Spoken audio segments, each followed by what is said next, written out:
ভাই যে কয়েকটা কথা বললেন, এই কয়েকটা কথার বিষয়ে একটু কথা বলতে তিনটা অপশন দিয়েছেন। জি হ্যাঁ, মানে এখানে প্রথমে একটা জিনিস ক্লিয়ার করি, প্রধান উপদেষ্টাকে নিয়ে আমি যেটা বলেছিলাম প্রফেসর ডক্টর মোহাম্মদ ইউনূসকে নিয়ে, সেটা আজকেও বলবো। এখনো আমি মনে করি যে কোনো একটা নির্বাচিত সরকার যেটা ভোটের মাধ্যমে 5 বছরের জন্য নির্বাচিত হয়েছে, ধরেন 26-এর নির্বাচনে নির্বাচিত হলো, সেই সরকারেরও যদি প্রধানমন্ত্রী পদে প্রফেসর ডক্টর মোহাম্মদ ইউনূসকে দেয়া হয়, এই মুহূর্তে আমি বিশ্বাস করি যে কারো চেয়ে উনি জাতীয়ভাবে আন্তর্জাতিকভাবে সততার সাথে কিংবা দক্ষতার সাথে ওই জায়গাটিতে অন্য যে কারো চেয়ে ভালো কাজ করতে পারবেন। আমি এই কথাটি বলেছিলাম।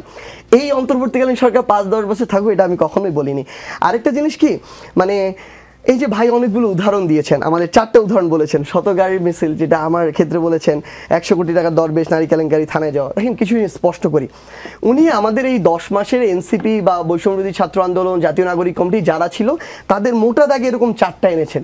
বিশ্বাস করুন, আমি যদি এখানে বলা শুরু করি, মানে এরকম মোটা দাগের গুলো না, জাস্ট অন এন অ্যাভারেজ বলতে থাকি, আমি অন্তত এরকম 4000 বলতে পারবো যেটা 10 মাসে হয়েছে বিএনপির।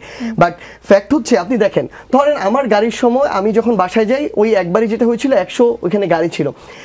এটা এর আগে অসংখ্য কালচার দেখেছি, আমার এখন মনে হয়েছে যে আমার এটা আসলে করা উচিত হয়নি, এটা অন্যভাবে যেতে পারতাম, এটা আমি নিজেকে সংশোধন করেছি। কিন্তু এটা করতে গিয়ে আমি কোথাও চাঁদাবাজি করেছি, কারো কাছে আমি চাপ দিয়ে টাকা নিয়েছি, আমি কোথাও মানে কাউকে বাধা দিয়ে কিংবা কারো কাছে জোর করে কোনো অর্থ নিয়েছি, কারো কাছে গাড়ি নিয়ে ভাড়া দেয়নি, এরকম কোনো কিছু এসেছে?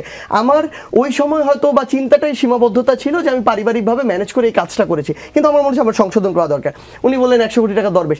এখন পর্যন্ত 2-3টা মিডিয়ায় নিউজ করেছে, যখন আমরা এটা জানতে চেয়েছি দল থেকে স্টেপ নেওয়ার জন্য, তখন আমরা যখন যোগাযোগ করেছি দেখি তারা নিউজগুলোকে আবার ডিলিট করে দিয়েছে, বলেছে যে এখানে প্রপার তথ্য তারা এখন দিতে পারেনি, তাদের যাচাই বাছাই করতে হবে, ফার্দার নিউজ করেনি। আমরা আমাদের এনসিপির পক্ষ থেকে তদন্ত কমিটি করে দিলাম অস্থায়ীভাবে তাকে বহিষ্কার করে। এখন পর্যন্ত ওই কমিটি যে কাজ করছে, এইটার যে সংশ্লিষ্টতা ক্লিয়ার কোনো এভিডেন্স তারা কালেক্ট করতে পারে না, বলে রিপোর্টও দিতে পারছে না, তার চেষ্টা চালিয়ে যাচ্ছে।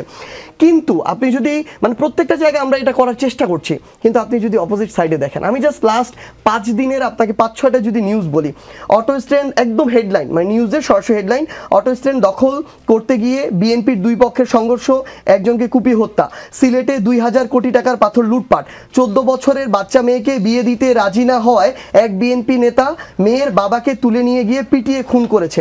আপনি যদি দেখেন, শরীয়তপুরে ইয়াসিন নামের যে ছেলেটা, তাকে খুন করা হয়েছে ছাত্রলীগের ছাত্র দলের। হয়তো আপনি 4000 অভিযোগ ঠিকই আনতে পারবেন, কিন্তু 1 বছরও হয়নি যে দলটি গঠিত হয়েছে, সেই দলটির বিরুদ্ধে যদি 4টি অভিযোগ হয়, 30 বা 40 বছরের পুরনো দলের বিরুদ্ধে 4000 অভিযোগ আসাটা স্বাভাবিক কিনা